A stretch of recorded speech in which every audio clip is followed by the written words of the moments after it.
And we are live, it says. Give it a couple seconds because sometimes that happens. But welcome, guys, gals, and non binary pals, to the latest GuildifyCon panel. You talking to me? You talking to me? That's what we're going to be doing today. We're going to be talking to you. So I have with me an esteemed panel of talkers, people who speak professionally, people who make their voice their living, people who bring to life your favorite stories and my favorite stories. All of these people are fantastic at what they're doing. I want to thank each and every one of you for being on here. So what I want to start with is starting with you, Daniel. We're going to go around, introduce ourselves, and just tell us a little bit about yourself before we get started. Sure thing. Hello, all. That was a great intro, Ryan. Thank you for that. I love that rhyming. I'm Daniel Wisniewski. I've been a narrator for 5 years and counting. I've worked on a lot of dual narration, mostly in the fantasy romantasy genre, and I'm very excited to be here to talk about it. Awesome. Tess, how about you? Hey everyone, I'm Tess. I talk for a living. I've been doing this for going on 12 years. I've done every version of narration there is, but most recently got to do my first duet with Mr. Neil Helligers. I have seen some of that narration in your Discord, and it is fan-fucking-tastic. So I have been enjoying that myself. All right, Neil, we'll pass it on down to you. Hello, Neil Helligers, narrator of mostly game lit, but a lot of other genres thrown there as well. It's been sort of an increasing recent trend from multicasts, kind of more back in the day, to more duet narration, sometimes in romance, but increasingly in the game lit space, which has been very exciting because it's a great way to work, and it's a great way to kind of break up the work pattern of the usual working day for all of us, and you get to work with great people, and it feels like you're doing a play again. So it was great to do this recently with Tess and with some other people as well too, and so I look forward to talking all about it. Awesome, thanks, Neil. JS, let's pass it to you. Hey, JS Arquin, narrator. I've narrated over 200 audiobooks. Do a lot of fantasy, science fiction, and game lit. And I've also done my share of dual narration, and I have yet to do a duet, but I've done multicast, so maybe kind of counts. But anyway, looking forward to talking all about it. Pass it over to our latecomer. That way, Gary. Yes, we're going to make you wait 10 minutes since you made us wait 10 minutes. Just kidding. Go ahead and go. Sorry, I did not get the email with the link, so I was just sitting on my computer going like, I'm going to get it soon, eventually. Hi, I'm Gary, narrator. Just past 400 books, I think, between me and my pseudonym. Do a lot of fantasy, romance, a little bit of everything. Yeah, looking forward to chatting about it. Awesome. Well, as many of you may have seen, we had a description in there, narrators discussing duet versus dual narration, full cast audio, and immersive dialogue. Now, those who may have been around the block a few times definitely know what a lot of these terms mean, but I know that there's always some people in there who may not be quite so familiar with some of the jargon that we have in there. So I'm going to ask just for a brief description of a couple of these from each of you, or from a few of you, to make sure that we are all on the same page and everybody's understanding what's going on in this panel to begin with. So Daniel, why don't you give us the definitions of duet versus dual narration? Sure thing. And anybody who feels like I am incorrect, please correct me. But do so kindly and politely, or just tell me I'm fucking wrong. But in my opinion, what I believe the difference between duet and dual is male-female recording. The female is recording all of the female lines, any female characters or any sort of female-leaning characters. The male does all of the male-leaning characters throughout the entire book, the entire thing. And it's very much like a back and forth, like they're actually together. And most times they often are. Dual narration typically is you will have the male reading from the male POV chapters. This is my experience in romance, things like that. Hi. The male would read from the male POV chapters, and the female reads the female POV chapters, and they voice every character in those specific chapters. So even if there are male characters in the female POVs, they give their interpretations of them, and vice versa for the males. Awesome. Does anybody have a disagreement with the definition? Tell me I'm wrong. No disagreement. You nailed it. Absolutely Yay! Correct. But I would add one like slightly more like one more degree of depth to what live duet is, or duet is. That duet is now separated between live duet and I guess what I've been calling dead duet, which is to say it's live duet exactly like Daniel said in terms of how those voices are distributed, all the male characters and the male POV, all the female POV and the female characters are done respectively. But one is done in live duet, which is to say recorded simultaneously in either the same space or in virtually adjoined spaces. Or the other version of it is which is a great way to work, but is more expensive and is more technically complicated to work out. Dead duet is when you have people working separately, doing those same things, except you're not reading those lines off of each other in real time. You're just recording, say, like a chapter of just the male lines of dialogue and kind of imagining how you would respond to people, and sending that out, and then that gets pieced together as well. That's the only embellishment of it. Is dead duet the technical? Is that the real term? Because I love that. Like, I mean, I think I just kind of plucked it out of the ether. I don't think I've heard it before, but I think that's the official term from now on, Neil. It's dead duet. It's a little pejorative towards that form of working, which I don't love because it happens a lot. You know, it's hard to go back to once you've done the live duet. Absolutely. No, I always feel weird with dead duet because like you don't know what you're responding to. Like you don't know how the other actor is saying the line, and you're just like, well, hopefully this interaction is kind of flowing because you have no way of really knowing. Oh yeah. I like to call it Frankensteining because you're stitching all of it together and it's still creating some sort of amalgamation of something. So yeah, it's really fun because I was going to call it live. Yeah, it's really fun because I was going to call it live duet and Romeo and Juliet. So. I think the Frankensteining kind of goes with the dead duet label, though. Like maybe it's undead duet. Living dead duet. Living dead duet. Yeah. I love it. All right, Tess. Why don't you give us the?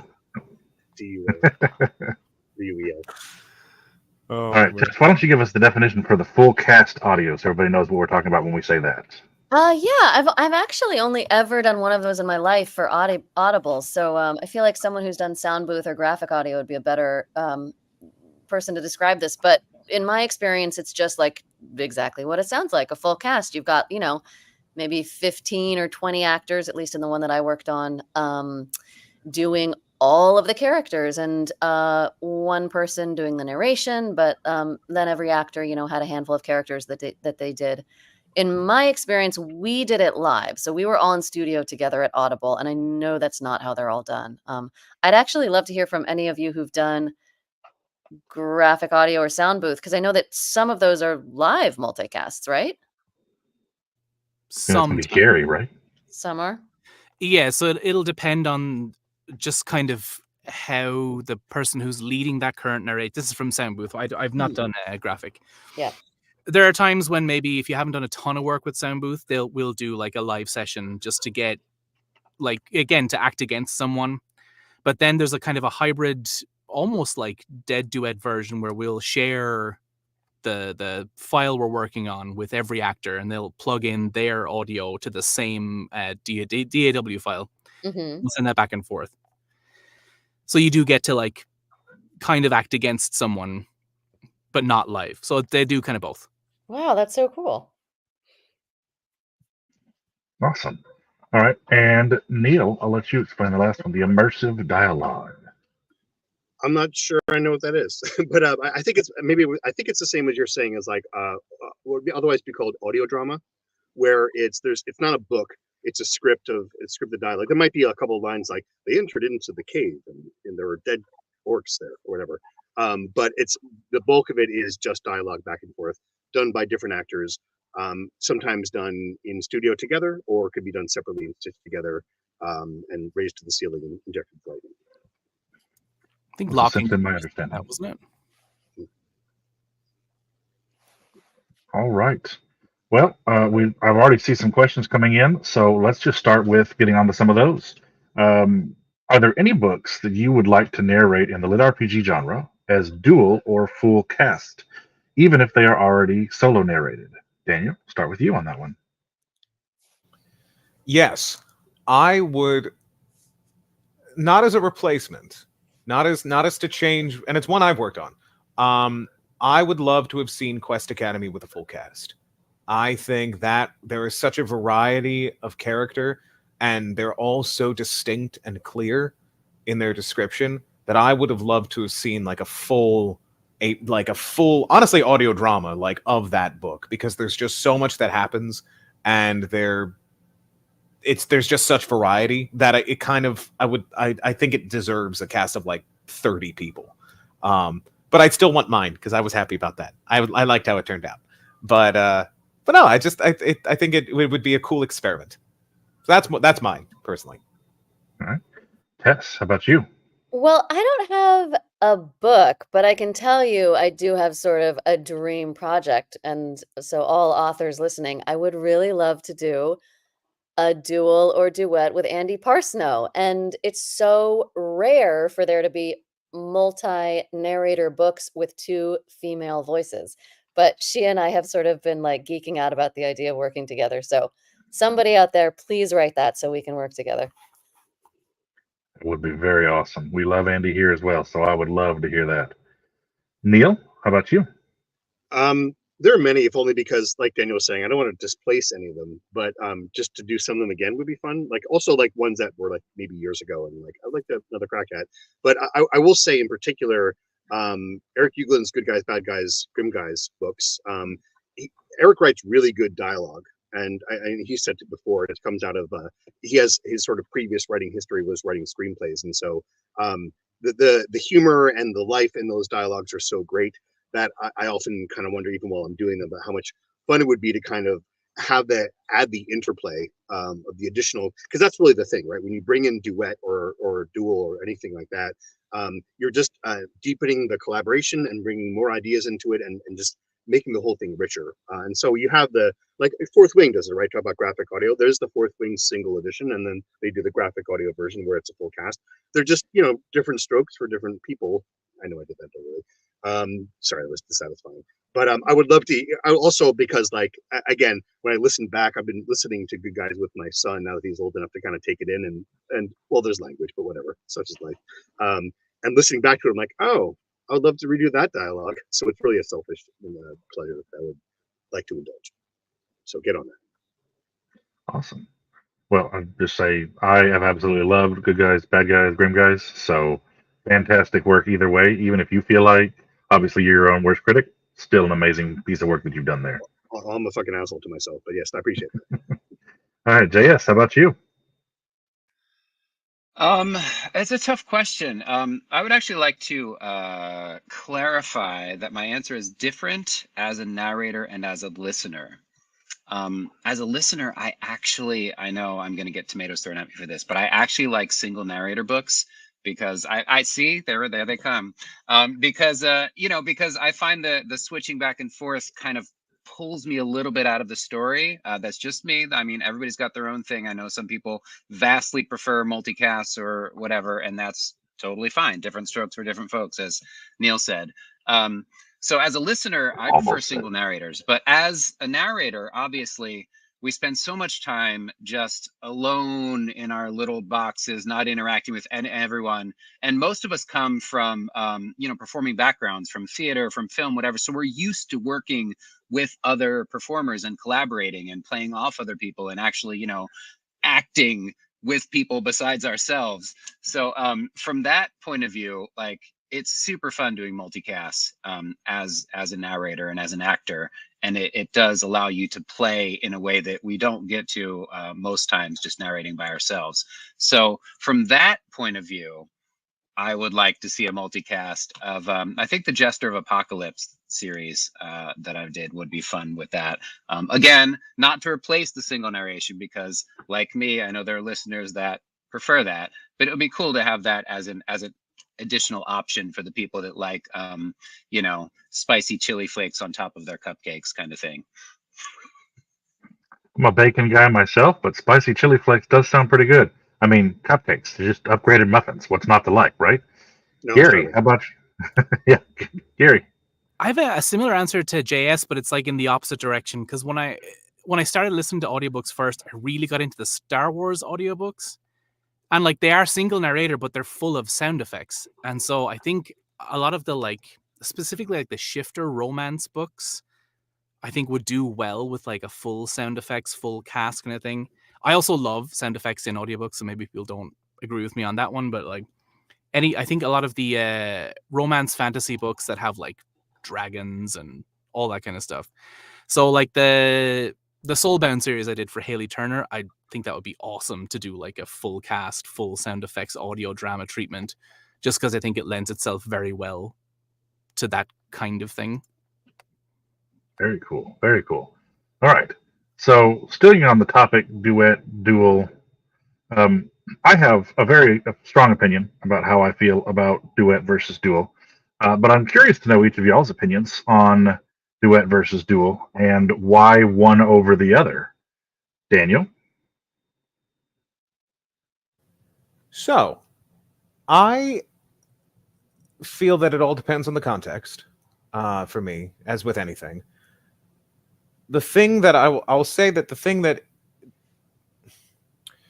it's all about consistency, and whichever is easiest to have consistency. Like if there are mispronounced names versus in duel, it's automatically takes me out. So that is something that I find is something you always got to hammer out if you're going to do dual narration.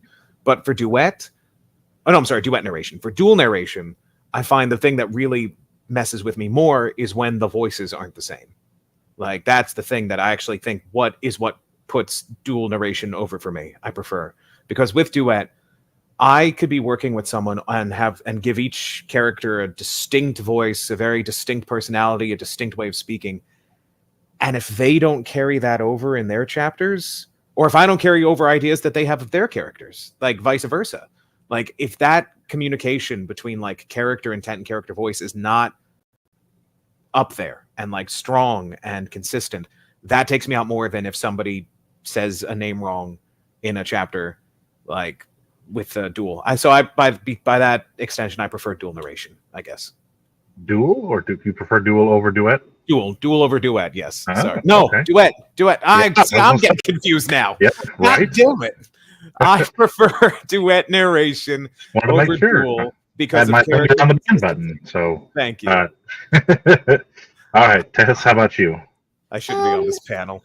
Well, I think Brian has the most sultry voice of all. I'd just like to respond to that. Oh, I do not believe that is true at all. Not with Daniel here. Oh.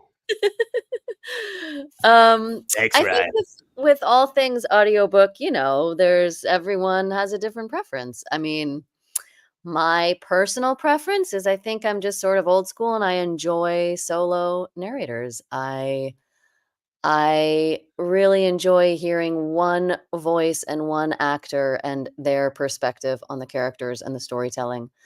That's just my very personal preference, but I certainly as a performer love both dual and duet, and my one encounter with multicast. I mean, it's really, really fun as a performer, but as a listener, just solo narration.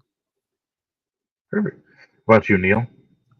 Yeah, seconding a lot of that, and particularly like what Daniel was saying about how I think what what dual requires when you're separate is a lot of coordination and a lot of kind of lining up of intentions, which is very possible to do. You just have to put in that work. And once you do that, again, I keep coming back to this theme, that is a collaboration that I enjoy. And so when I have the opportunity to do it, even if it is more time and therefore more work, it's worth it, and our contracts have started to include, at least the SAG ones, an additional little chunk of cash in order to cover the time for that work, which is really nice. And also, I mean, the same thing for duet, like Tess was saying, it's a pleasure to do as a narrator. I'm not convinced there's a dynamic to it that is raw and real. I sometimes feel like when I'm doing those, I'm like skipping over things that if I were by myself, I know I'd go back and redo, but I want to keep the sort of thing going. And so it's very enjoyable to do. I'm not sure. I guess I don't necessarily even listen to enough of it to like track the difference to be like one is qualitatively better than the other. The other kind of thing that weaves through all of this is like, and this has to do with, again, and I think I agree with Tess ultimately, that having one narrator, what it does is the thing that audiobooks has done for so long, which is it asks more from the listener to suspend their disbelief and to kind of immerse themselves in it. When you start to throw in another voice, there's a sort of veritas there that can add to the that disbelief, or it could cut across it in some ways. I like having this sort of like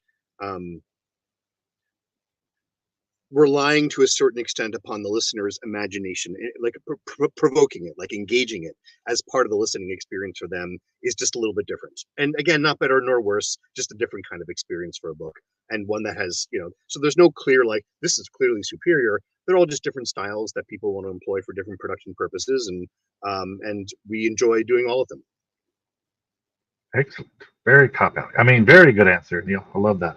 I'm just kidding, but I do appreciate your thoughts on that because that actually brings some extra depth into it that people may not necessarily think about when considering this. Because especially as a consumer side of things, it's very easy for somebody to just say, "Oh, I didn't like that," or "Oh, I liked this thing," and really not put a lot of thought into the amount of work and effort that each of you are putting into these books. I mean, this isn't just somebody standing there talking into a microphone. This is, even when it's just one person by themselves, it's a performance. It's impressive the amount of effort and work that each and every one of you put into every individual book that you're putting out. So just something for the side consumer to be thinking about when trying to decide, do they like something or do they not? Is it's there's heart and soul in these things. So JS, how about your thoughts on this? Oh, sorry, Neil, did you have something to say? No, just that everything. I also think it's important to think that not everything is for everyone, and that's fine. Not every book needs to be universally loved. I think it'd be weird if it was, and not every style of these different things we're talking about is for everyone. But thankfully, again, there are lots of options. All right, JS, now we'll pass it to you. Yeah, if there's one thing the internet has taught us, it's that for anything in the world, there's at least one person who absolutely adores it and that's 100% their jam, and there's one person who absolutely despises it and that's like the worst thing in the entire universe as far as they're concerned. So like we've definitely all learned that from the internet. So different strokes for different folks, 100%. And they're the ones There's who actually leave a review. I'm sorry? And the latter is the one who feels incentivized to leave a review. Yeah, generally. Yep. Sadly. But yeah, there's one thing we actually haven't mentioned is that there's a lot of times that dual is very justified and, is used, in fact, a lot in romance for this purpose, is when you have different genders written in first person POV. In which case it would be incredibly jarring to have one narrator do the whole thing of either gender. Because you don't want me as a first person male in one chapter and then a first person female in another chapter. That's just going to be weird. So in situations like that, it's 100% that's the right call to do it. What was the question? Was there a question? We need the banner, please. Geneva, if you could. Welcome there we to go. What's the Question Con 2024. We don't send Richie feed pics. Anyway. You answered that perfectly. I'm just trying to get everybody's thoughts and opinions on the dual versus duet, kind of being the topic of the panel there. So, right, dual versus duet. Well, like I said, dual is very justified. Most of the time when it's used, I find that it's used in those kinds of situations when you have different POVs from different genders, and so it's pretty much mandatory that you use different narrators to do those different POVs. Duet, again, I feel like you're more moving in the direction of the what was the last term we said? The multicast audio drama. Oh yeah, the full cast audio. Yep. Full cast audio. Yes, I feel like duet is moving in the direction of full cast audio without actually having the full cast, but you're still getting two people playing off each other and getting all that kind of performance energy, which can be awesome. I will specify that as long as it's live duet. I feel like undead duet is not really good because often the energies don't match because you don't know what the other person says or how they said it, and so I'm gonna say undead duet is not the best idea, but live duet, yes, I'm in favor of that. I think that's quite valid. Gary, how about you? I think as a listener, and this is mainly because I haven't consumed a lot of it, I don't love duet just because I haven't heard a ton, and I think if I'm in the position where I want to like relax, I think duet would hold my attention a lot better because it's just the voice is changing so often. So I think if I'm like a listener wanting to relax, I'll would like dual narration. As an actor, I think especially if you can do it like live with the other actor, live duet is just so good, just because you can feed off the other actor and get like maybe introduce not extra words into the script because that's not necessarily allowed, but like reactions that might get the proofer may allow that actually enhances the scene a little bit, because it's like, oh shit, like that's how you would react. So as an actor, sometimes I think duet can be a lot of fun, and as a listener, I like dual narration. All right. Well, we do have some other questions that have come in. So let's take, let me see, which one do I want to ask?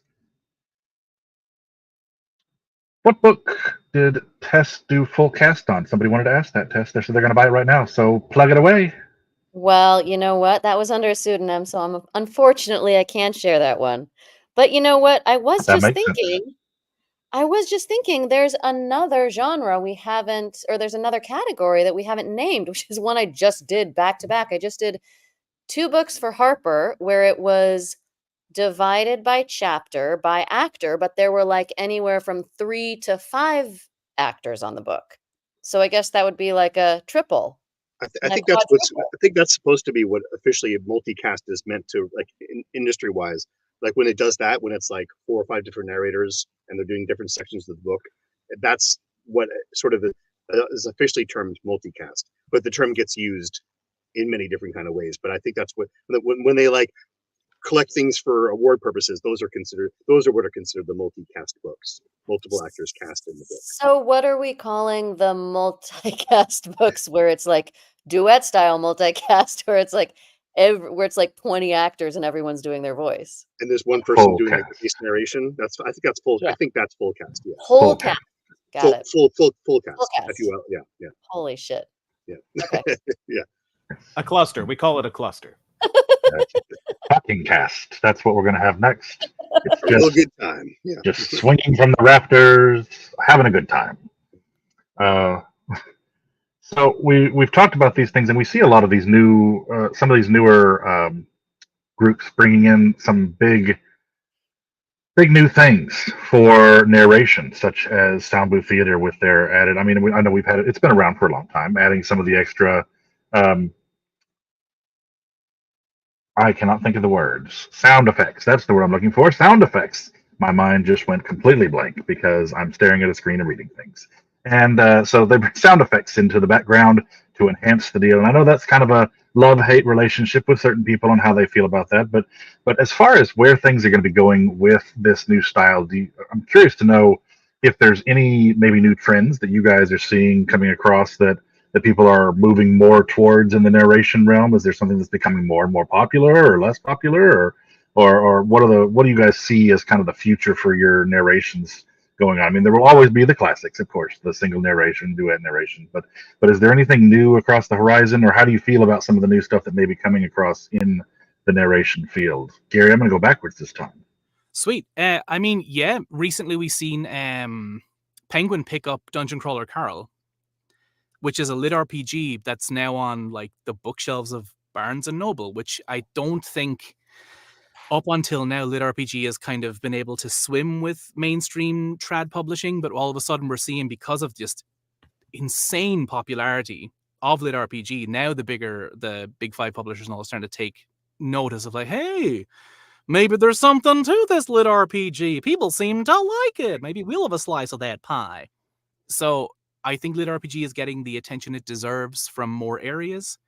And with Dungeon Crawler Carl just getting that deal, it's just like, it's really great to see, because it will pave the way for other lit RPG authors and narrators to, I don't know, do more work in that genre. And hopefully, because the fan base is so dedicated to like the authors and the narrators, hopefully that kind of stuff mitigates a lot of what's going on with AI right now. And it is it promotes a more human forward attitude towards the arts, especially book writing and narration.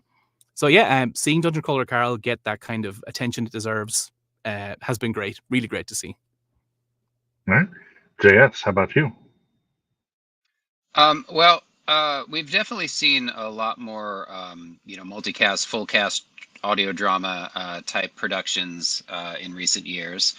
And I don't think it's necessarily, you're talking about like where things are moving, kind of like the new and improved way. I don't think it's necessarily an improvement, but I do think it's just, as I said, like a different flavor that's going to appeal to some people who maybe the taste of more traditional singer narrator audiobooks isn't for them.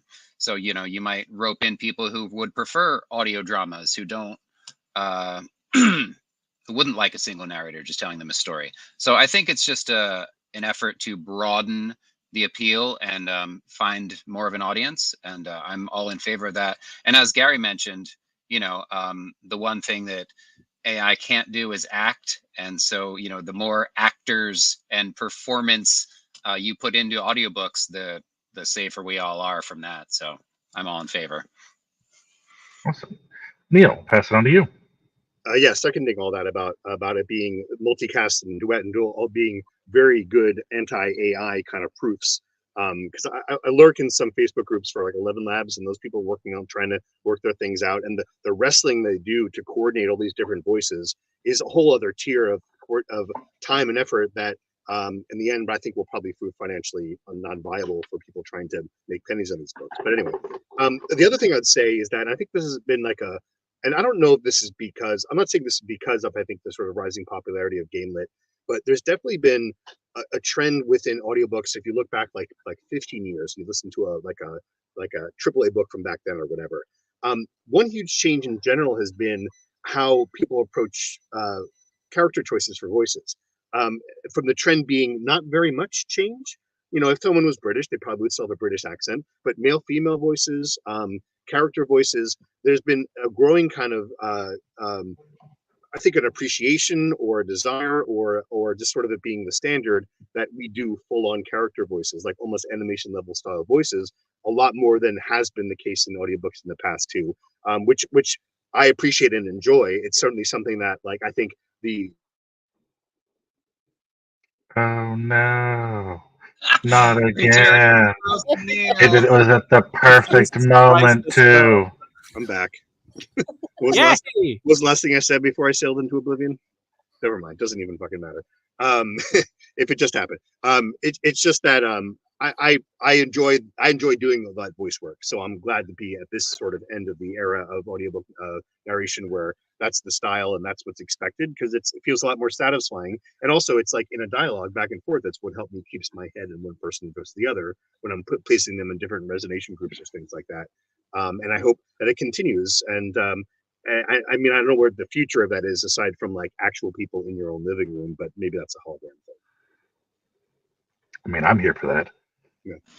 That's a different service when we go to people's living room, Neil. That's a whole different can of Yeah, worms. Pays super well, though, let me tell you. Yeah, Neil, here's my address. I'm going to be going to bed at 9 p.m. this evening. I'm going to need you bedside Right. for the next Good Guys series. It's the evolution of Cameo, right? All right, Tess, I know you go timeout. The evolution of Cameo audio. Anyway. All right, Tess. I truly have nothing intelligent to add to what has already been spoken by Gary, JS, and Neil. Yeah, I'm just gonna second everything they said. Awesome. I mean, I'm all for unintelligent things too. Those are some of my favorites. I think Neil would look best in that outfit. Just saying. I have pretty good legs, but He does. I've seen them. Daniel. Speaking of unintelligent, my turn.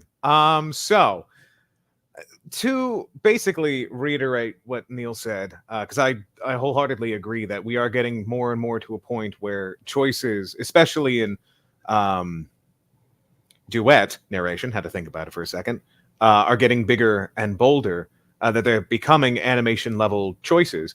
I actually think that is one of the biggest things we can do and one of the best things we can do in combating AI, to really bring the humanity into the books more and more.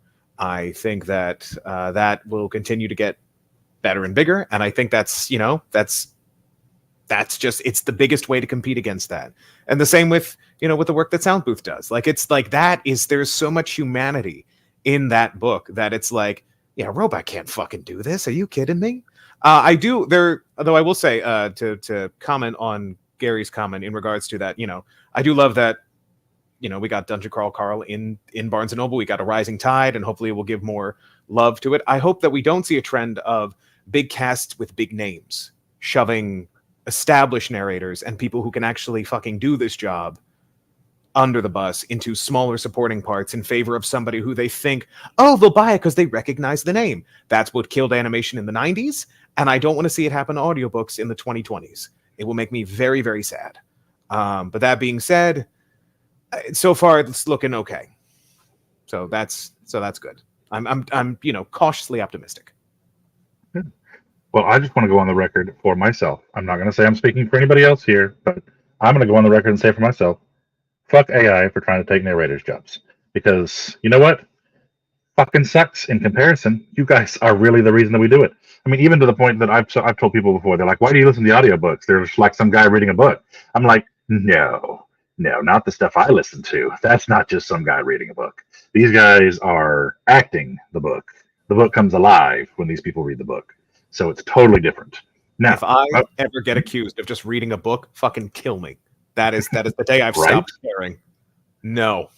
We make this pact today. I'm gonna Got cut my palm very close.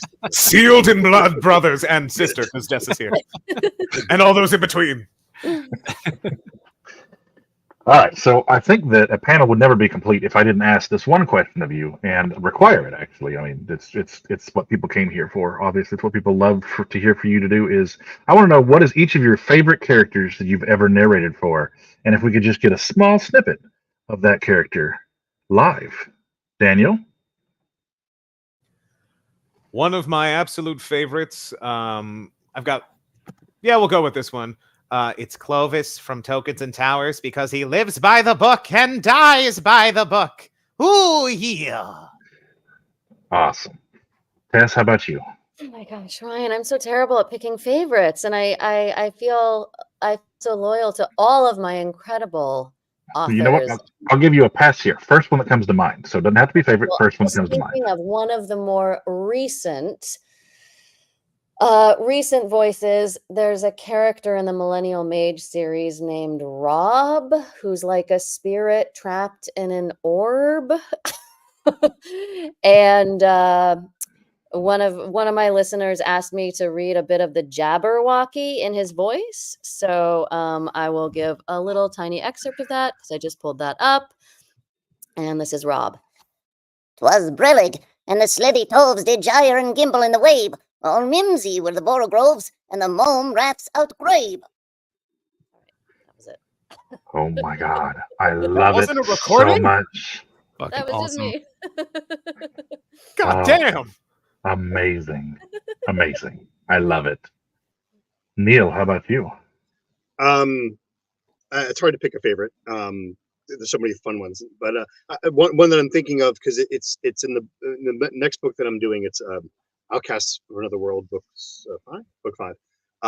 There's the gods, which are in a separate plane from the main character and all that that's going on, and it's getting clearer as the series goes along. But he writes about this like distorted sound listening to it, and there's like god voices that kind of are sort of being used, but there was this thing that I love when we get the opportunity to do it. Like there's whole sections where names are like blurred out, not blurred out exactly, but it's like a string of symbols, and I just take the first word from each of the symbols of like hashtag, ampersand, parentheses, and kind of make it to like a.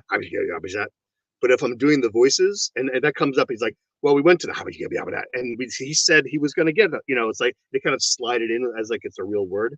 But the other fun thing is, and it's probably not great for my voice, is like it's like taking regular dialogue or speech and kind of giving it a weird sort of off modulation. I'm trying to think of it right here. You can just get a bit of dialogue from it. This is not the line from the person, but it's the kind of what I'm talking about. It's like this. It's like I move my mouth more than it needs to be moved while trying to say the lines at the same time. Imagine that potential future wasn't even difficult. Well, if this Rob was to admit it. Hypothetically, what if he reached level 99 and his new skills didn't seem like they'd be enough to confront the gods? And Kismet would sweep. And it's sort of like, it's like throat chanting, trying to do the same thing with like over enunciating and like, but while also trying to make it clear. And I fail at least one of those three things. But at the same time, if it's someone's listening and they've kind of maybe zoned out a little bit, they're like, "What?" for the moment, and then I've got them. Awesome. Neil, that's amazing. It is. I mean, it's like watching my favorite Crouching Tiger, Hidden Dragon movie when you're doing that with the lips and the. I just got to be worried when book 5 is all from that person's point of view, and I have to do the entire chapter 23. You can just go. Sorry about that. I've been talking weird this whole time. Someone throat punches him and it's back to normal. That's what the cure was. Isn't that Simpsons about when the dolphins start talking, and then he clears his throat, and he's like, "Sorry." His inner monologue is so much clearer than his actual dialogue. He speaks weirdly like Patrick Stewart on the inside. That was Family Guy also with Joe Swanson's daughter. Her inner monologue was Patrick Stewart. So love it. And Gremlins 2, the intelligent gremlin starts with like, "I want to talk about the situation that we're seeing." All right, JS, how about you? Yeah, one of my favorite characters to voice is Luna from The Path of Ascension. She's their manager, and she's just this insanely powerful alpha bitch, I guess, kind of. But she's also absolutely fabulous. And so I love doing her voice. I just pulled up a little script here. Here's a little snippet of her. Shame. I warned them to take their fight elsewhere. They declined to listen. I'll give you the same warning. Leave now or I'll attack outright. I'm busy. I had a manager who sounded just like that. Beautiful vocal fry there. Yeah, It was so That's good. what I sound like when I'm drunk too. So it's great. It's amazing. All right, Gary, you've had the time to prepare.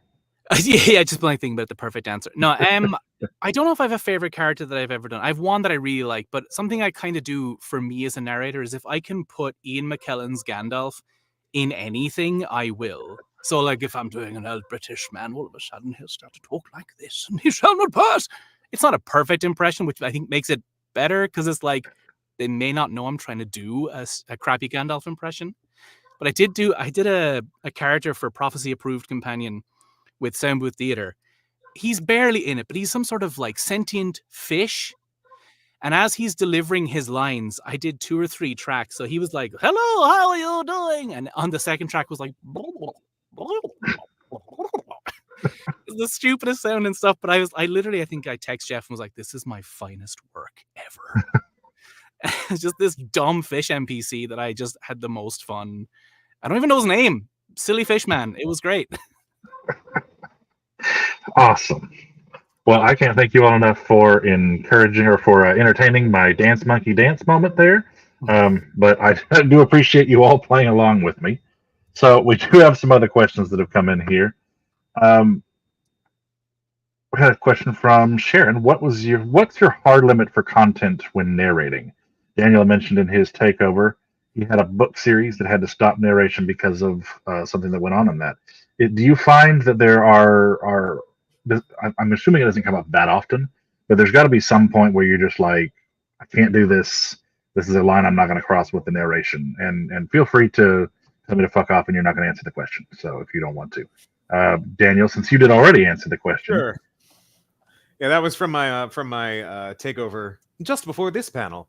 Yeah, I'm the kind of guy I've got very low bars, and I've had plenty of authors who just step over it. They're totally fine. I've had some who have limboed into hell just disregarding those bars.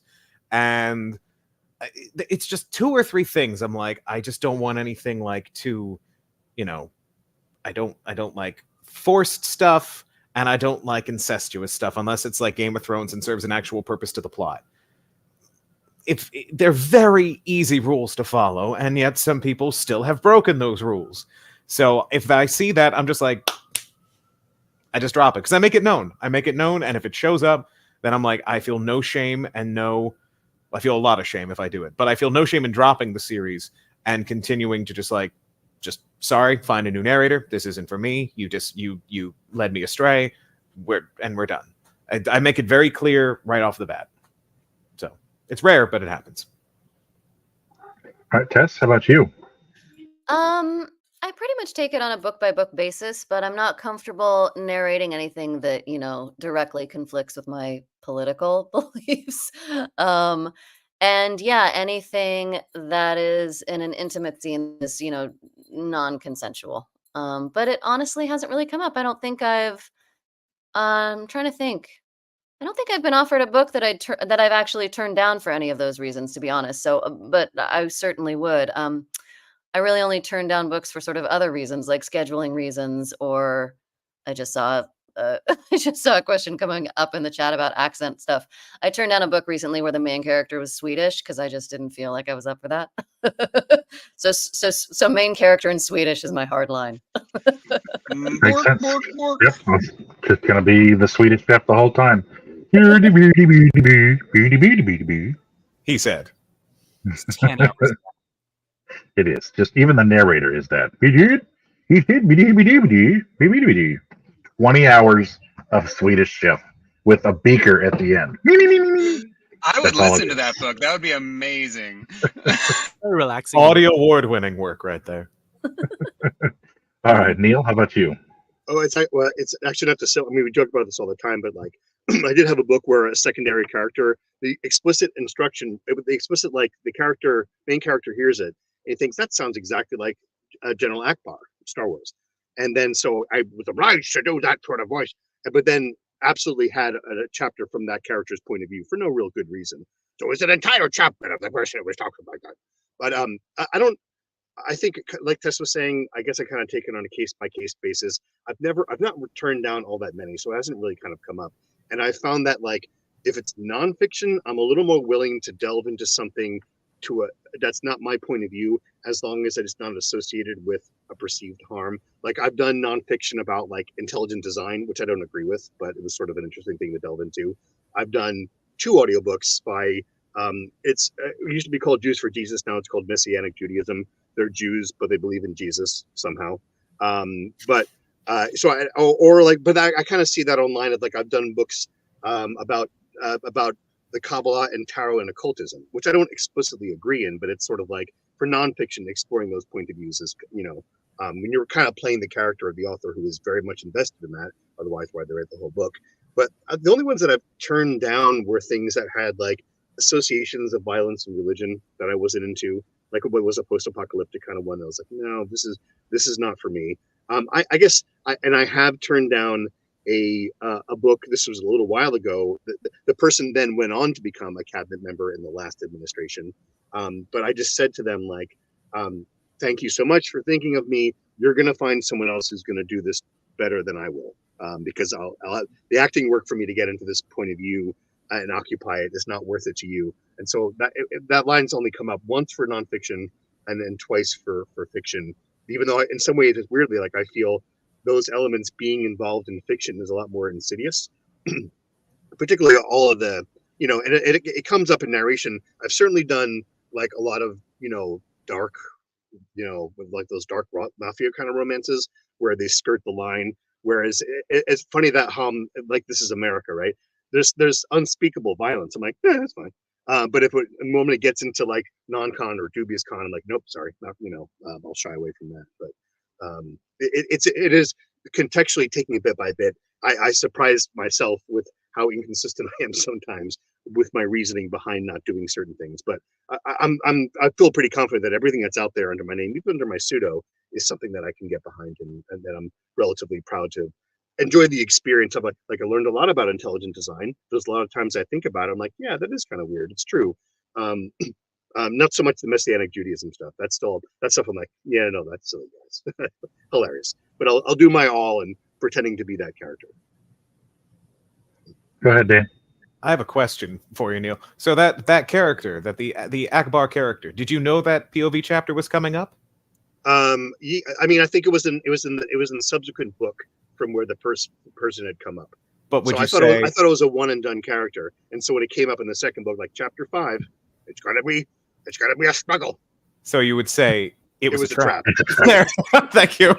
Thank you. I had to. I'm sorry. It took me a second to see where you were heading on that, but yeah. No, I was cooking on that for like I 5 fell into minutes. the own trap of the trap. Yes, yeah. And then you got all serious, and I'm like, no, I can't make it. Okay, we're back again. I can make it. All right, JS, how about you? On a side related note to that, Ray Porter does a great General Akbar character in the Bobbyverse series of books, if you've listened to them. Yeah, he does, yes. He's got an AI that does that voice. It's so good. So where are my lines? What don't I do? Well, first of all, I try to do books, first and foremost, that I think are fun. This is why I do fantasy and science fiction and lit RPG, because I think they're fun. I love them. I have a blast in the booth. So honestly, one of my soft lines is just don't do anything that's not fun. For me, that includes politics, religion, like that's not going to be fun for me to narrate. So I'm just going to say, no, thanks. Like it's not up my alley. But that's not, like a strict, like, no, that stuff sucks. It's just like, I don't want to do it. Like, that would be work. Like, I'm not here to do work. I'm here to play, to go away to a fantasy world. But as far as, lines that I'm uncomfortable crossing, as Neil said, there's some dark romance stuff that I unfortunately discovered as a young narrator when I was not really in the position to turn down paying gigs yet. And I was like, yeah, I need the paycheck and this book's going to pay well. And so, yes, please, I'll do it. And then I did it. And I was like, I can't get this gross taste out of my mouth for weeks. Like, I can't believe I just read that. Like, Crying in the shower later. Yeah.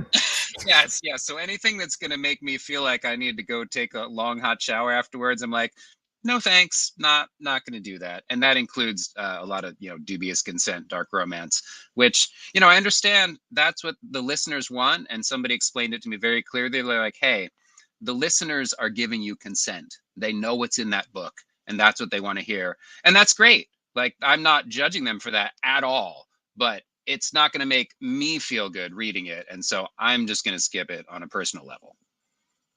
I'm not judging them at all, but I'm judging them. But that's me, so you can. Gary, how about you?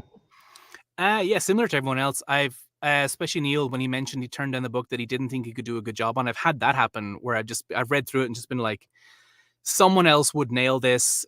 I'll do okay, but your book deserves better than okay. I've done that once or twice. I've not done a ton of dark romance yet. A little bit. So I've not come across anything that's been a hard no for me yet. But it does feel like dark romance, and maybe it's just, I'm just seeing this recently, but it does seem like it's steadily increasing in popular by quite a bit. And a lot of the themes I've heard some of my narrator friends talk about, I'm like, that's in books now? Ooh, interesting. I guess I was not aware of that. So I've not done it yet where I've come across like, oh, I shall not do that. But we'll see. Maybe. I don't know. I'll not yuck anyone's yum, but maybe there'll come a book where I'm just like, someone else will kill it. I don't need to do this book. Totally makes sense. And I just want to say for the record, we never kink shame here. Never kink shame. But in my humblest of opinions, rape isn't a kink, it's a crime. Daniel, I have a question for you. Actually, a question for everybody. I find myself because of my ADHD and possible autism that I have not been tested for because I'm afraid of the answers, that I find myself falling into accents in my daily life. My children have heard me swear in Scottish multiple times because that's just what happens. How often does that happen to each of you? And do you also, as a secondary part of this question, find yourself using accents on purpose to sometimes mess with people, like at the checkout line when you're waiting too long and the lady in front of you had too many coupons? Dan. All the feckin' time, Boyle. I have been not critiqued really, but it's a common thing in my household that not only do I just use accents all the time, I use voices all the time. My cat has a specific voice. My dog has a specific voice. I will talk to them and answer them in said voices. It entertains my wife to no end, but accents all the time. And there was actually a time I would use different voices and stuff to entertain my family. When I was growing up, there was a pizza place down the corner by my house, and my sister asked with her friends at a sleepover, can you order us a pizza in the stupidest, silliest voice you've got? And so I did a kind of Paul Lynn voice, just sort of like, excuse me, I would love a large cheese pizza, please. And the first time went off without a hitch. No issues. They're like, okay, cool. You could pick it up later. And then I go in and I was like, hey, how are you guys doing? And it was fine. And then the second time, they actually called me back 10 minutes later and they're like, so this isn't a prank call. You actually want the pizza. I was like, oh, yes, no, I want the pizza. I was just entertaining my sister. And then I made a character based on that voice to like goof around with my sister. But I do voices and accents all the time. Just one, it's fun for me. Two, it keeps me sharp. It's a good way to practice and like find out what accents I can do during the day. I used to not be able to do an Australian accent. Now I can kind of do one. So just because I practiced. So all the time, any chance I get. Awesome. Tess, pass it to you next. Well, Ryan, I won't do a voice unless someone is paying me. Hey, absolutely nothing wrong with that. I tend to stick with my own voice.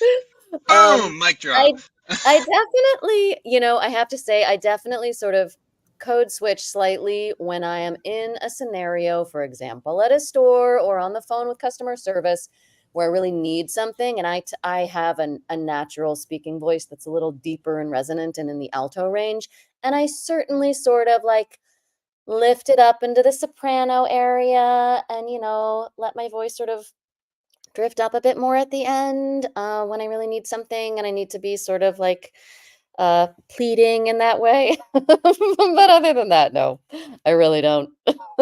And yeah, sorry to not have a more interesting answer. No. Actually, that's actually very interesting to me because the first thing went through my head, and I can't remember who said it. It was in a movie because I've worked all day too before this moment, and that was if you're good at something, never do it for free. So I stand behind you 100% on that. If somebody came up to me and my day job, I'm a QA engineer for a company, and if somebody came up to me and said, "Hey, I want you to test this," and I'm not getting paid, I'm gonna be like, "Fuck off! I do that all day long. I'm doing it here for you." So no shame for me for that at all. To be fair, Ryan, the Joker said that. I was wondering if it was Batman. I was envisioning that. So that was Heath Ledger Joker, but Dark he Knight, was very smart. He was, even though he did not look like a man with a plan. Yeah. All right, He's Neil. just a wild dog. I kind of similar like to what Tess was saying. I would get requests of like sometimes like family members are like, I am not a monkey, to dance and shuck to your delight. But I think like Daniel was saying as well too, if I'm mid book and I'm wanting to maintain an accent, this is I guess similar to like you hear actors do this on set where they sort of stay in it. While I'm sort of in between, I'm maintaining the accent of like chapter 3. All right, there, so there it is. I'm maintaining that kind of pattern to myself, which no one hears if I'm by myself. Though recently, for that same duet that Tess and I worked in, Tess very graciously allowed me to we did a thing where I worked in her Discord for the day, just to sort of because they had heard the rest of the other book, and so we did our live duets there together. And at some point, and I was kind of doing that sort of unconsciously, like in pattern in between chapters, maintaining a Scottish accent that the main character that I have in that book kind of has. And at some point, I mentioned that I was going to lunch, and someone's like, "Why are you going to lunch now? It isn't like 6:30." I'm like, "What do you mean?" It's like, "Aren't you in the UK? Aren't you in Scotland?" I'm like, "No, actually, I'm in New York City," because they had sort of assumed that my default voice was the Scottish voice that I was patterning on, that I was doing completely unconsciously, just because that's my work pattern habit that I was doing. So, I think, or I guess I'll tilt all my warm ups in that direction. So if I'm doing articulation, I'll do articulation in Scottish or Australian, which is devilishly difficult to do and sound legitimate. And I was spoiled by the first time that I had an Australian character that I really had to do it in spades. Turned out to be Ares, god of war, who was basically reinvented his own persona to be an Australian. So I was licensed to do the worst, most strand, broadest, terrible Australian accent you could possibly imagine. But it wasn't a bad entree, but that's a tough one. Can I just say, I'm just imagining hearing, "G'day, I'm Ares. They go to war." I just really, you dances. Hey, Ra. Thank you. Sorry. All right. Well, we're at 4:00 now, but I'm going to just say, JS and Gary, you give us just a real quick, do you find yourself lapsing into those characters or accents outside of the narration booths? Real quick all the time. Yeah, I love to do accents. And where it actually gets me in trouble is that I love to mimic people's accents. And so like I have a French friend, for instance, and whenever I'm around him, I want to speak in his accent, but I don't want him to think that I'm mocking him. So it's this constant inner struggle. I'm like, oh, I want to do it, but oh, I don't want you to get offended, but oh, I want to do it. And so, yeah, it's a constant battle. And Gary? Yeah, kind of similar. I do it for TV characters. If they say something that I find interesting, I'll try to mimic the way they say it and try to get that sound into my face. I've had Steve Campbell likes to do an impression of me to me because I'm Irish. So just if you just tell him you're going to do it, JS, you can do it. And they'll just be like, oh, okay, that's weird, but all right, I guess. All right. Well, once again, I want to thank this esteemed panel of narrators for joining us here today. Each and every one of you is absolutely incredible. I love each and every one of you so much. And I thank you so much for putting this time into it today. So really fast, we're going to go around the circle one more time. Tell us where we can find you at. And Daniel, start with you. Sure. Hello again. I'm Daniel Wisniewski. You can follow me on Instagram at Dan the Voice Man, also on Twitter and Threads. And you can follow me at my website at danielwisniewskiactor.com. All right, Tess. Hey guys, everything is at tessirondale.com. I narrate nearly every day on Discord, and you are all invited. Come join me. You'll find an invite on my website. All right, Neil. NeilHelligers.com, Neil Helligers on social media, occasionally Van Helligers just for fun. And come check me out wherever I might happen to have taken a moment to be. All right, JS. ArquinAudiobooks.com, Arquin Audiobooks on both Instagram and Facebook. And Gary. GaryFurlongVoiceovers.com, Gary Furlong VO on all the social medias. All right, once again, thank you guys so much for joining us and being here. There's going to be another takeover just after this. Time for my favorite part, the awkward smile and wave. I'm waving.